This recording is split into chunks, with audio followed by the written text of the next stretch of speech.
बूंदी वासियों को अपना बूंदी न्यूज चैनल, जहां आपको मिलेगी ताजा अपडेट, शिक्षा, स्वास्थ्य और संस्कृति से जुड़ी जानकारियां और हर वो खबर जो आपके लिए जरूरी। आज ही चैनल को सब्सक्राइबर कीजिए और बनिए हमारी टीम का हिस्सा। जिसको बोलते हैं फॉर्म नंबर 6, उसके तहत आप अपना फिलअप करोगे कि सर मुझे काम की आवश्यकता है और ग्राम पंचायत में आप दोगे। उस ग्राम पंचायत उसको देने के बाद में आपको 15 दिन के अंदर रोजगार कहीं पर भी, ये आवश्यकता पार्टी में रहते हैं आपको हिंडोली में वर्क दे दिया जाए, ऐसा नहीं होगा। आप जिस ग्राम पंचायत जो उसी एरिया के 5 किलोमीटर के एरिया में आपको इजीली कर सकेगा वहीं पर ही, ताकि वो अपनी ग्राम पंचायत। और इसमें ये भी है कि आप जिस गांव के हो वहीं पर ही काम करोगे तो जो गवर्नमेंट की जो थी कि भाई स्वयं आदमी जिस ग्राम पंचायत का तो बेहतर काम होगा, तो इस आधार पे उसी ग्राम पंचायत के लिए बनाया गया। अब शहरी रोजगार गारंटी योजना अब चली है, ये पहले नहीं थी और ये नए नए इसमें अमेंडमेंट होते रहते हैं, नए नए चलते रहते हैं। अब नरेगा से संबंधित देखो जो काम आते हैं तो ऐसा तो है नहीं कि भाई कोई भी आदमी कर ले, उसके लिए पर्टिकुलर सेक्शन बने हुए होते हैं।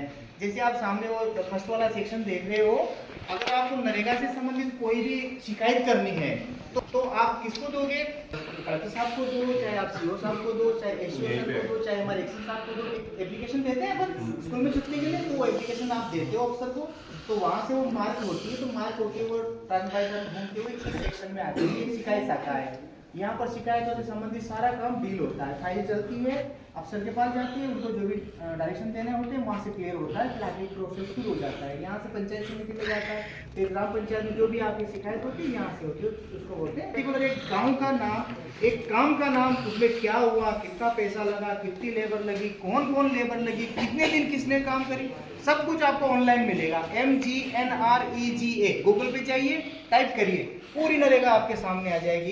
एक आप चीज खोल के देख सकते हो, नरेगा में कुछ भी छुपा हुआ नहीं है। गवर्नमेंट को जितना भी IT का सपोर्ट मिलता है वो NIC से मिलता है, समझिए। Government portal private server use नहीं करती कभी, ताकि सिक्योरिटी डाटा चोरी ना हो जाए, सिक्योरिटी के लिए हैक ना हो जाए। जितने भी गवर्नमेंट वेबसाइट से CBSE इंस्टॉल करनी होती, फायरवॉल्स होते हैं, चेक पॉइंट्स होते हैं, ताकि मैलिशियस सॉफ्टवेयर्स अटैक ना करें डेटा के ऊपर।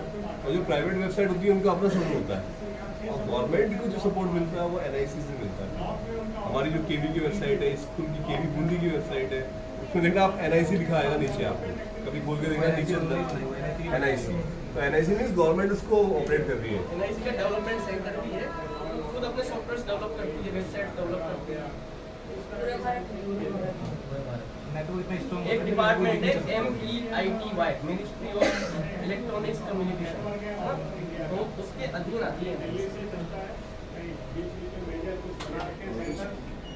हम तो जैसे डिस्ट्रिक्ट लेवल पे हमारे यहाँ भी 100 Mbps यानी मेगा बिट्स पर सेकंड की स्पीड की कनेक्टिविटी है डिस्ट्रिक्ट हेडक्वार्टर।